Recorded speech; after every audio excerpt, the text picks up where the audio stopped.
sahabat yang mulia Abu Musa al-Ash'ari radhiyallahu ta'ala anhu meriwayatkan, dan riwayat ini sahih, dicantumkan oleh Imam Muslim dalam sahihnya. Suatu ketika kami salat maghrib bersama Rasulullah sallallahu alaihi wasallam. Selepas salat maghrib, Rasulullah langsung masuk ke rumah beliau. Kami menunggu Rasulullah sallallahu alaihi wasallam untuk salat Isya. Rasulullah keluar menemui kami. Kemudian beliau bersabda, "Ma ziltum hahuna?" Kalian masih di sini sejak tadi? Benar wahai Rasulullah sallallahu alaihi wasallam, kami di sini duduk menunggu salat Isya bersama engkau. Ahsantum au asabtum, kata Rasulullah. Apa yang kalian lakukan sungguh baik dan benar yang kalian lakukan ini. Kemudian Abu Musa al-Ash'ari menceritakan ketika itu Rasulullah sallallahu alaihi wasallam melihat ke langit, mengangkat kepala beliau dan melihat ke langit. Dan Rasulullah sallallahu alaihi wasallam sering melihat ke langit dalam rangka bertafakkur akan keagungan penciptaan Allah tabaraka wa taala di alam semesta ini. Kemudian Rasulullah sallallahu alaihi wasallam bersabda, "An-nujumu amanatun lis-sama'i." Keberadaan bintang-bintang ini tanda keamanan bagi langit. Artinya selama masih ada bintang-bintang di langit, itu pertanda langit masih aman, tidak akan pecah dan hancur, dan belum akan terjadi hari kiamat. Karena dalam Al-Quran disebutkan, فَإِذَا النُّجُومُ طُمِسَتْ وَإِذَا السَّمَاءُ فُرِجَتْ. Ketika bintang-bintang telah lenyap, maka ketika itu pula langit ini akan hancur dan pecah. فَإِذَا ذَهَبَتِ النُّجُومُ أَتَى السَّمَاءَ مَا تُوعَدُ. Jika bintang-bintang ini telah lenyap, kata Rasulullah SAW, maka akan datang apa yang dijanjikan kepada langit. Dia akan hancur.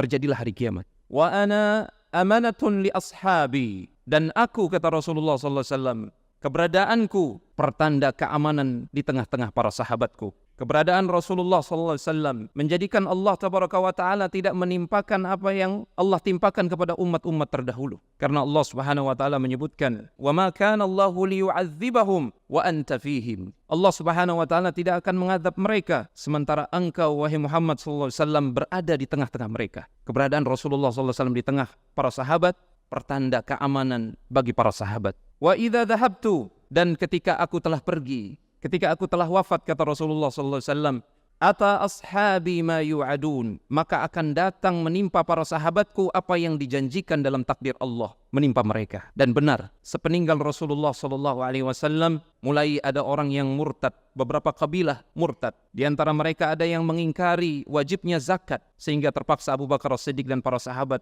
yang lain memerangi mereka. Di antara mereka muncul beberapa orang yang mengaku sebagai nabi, dan orang-orang jahil mengikuti mereka. Mulai muncul bibit-bibit masalah. Namun secara umum Allah Subhanahu wa Ta'ala masih menjaga umat ketika itu karena keberadaan para sahabat. Itu sebabnya Rasulullah SAW kemudian bersabda, "Wa ashabi amanatun li ummati." Keberadaan para sahabatku tanda keamanan bagi umatku. Selama para sahabatku masih ada, umat ini akan aman. Dan selama sunnah yang hidup di tengah-tengah para sahabat masih ada, umat ini juga akan aman. Wa idza dhahaba ashabi ata ummati ma yu'adun. Namun setelah para sahabatku wafat, maka akan datang apa yang dijanjikan menimpa umatku.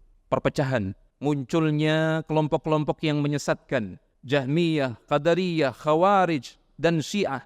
Umat berpecah belah, kaum muslimin tercerai-berai, bahkan satu sama lain saling mengangkat senjata, na'udzubillah. Persatuan kita bertambah rapuh sehingga musuh-musuh Allah Subhanahu wa Ta'ala kembali menjajah dan menggerayangi kaum muslimin, sehingga kita berada di titik yang terendah, di titik yang hina, na'udzubillah. Tidak akan diangkat kembali oleh Allah Subhanahu wa Ta'ala kejayaan dan kemuliaan umat ini kecuali dengan kita kembali meniti sunnah Rasulullah sallallahu alaihi wasallam, mengamalkan apa yang difahami dan diamalkan oleh para sahabat dari syariat Allah yang mulia ini. La yanzi'uhu hatta tarji'u ila dinikum. Allah Subhanahu wa Ta'ala tidak akan mengangkat kehinaan dan perpecahan yang menimpa umat ini sampai kalian kembali kepada kemurnian agama kalian. Semoga Allah Subhanahu wa Ta'ala menyatukan umat Islam di atas al-haq, di atas tauhid, di atas sunnah Rasulullah sallallahu alaihi wasallam, di atas pemahaman yang hak, yaitu pemahaman para sahabat ridwanullahi alaihim ajma'in.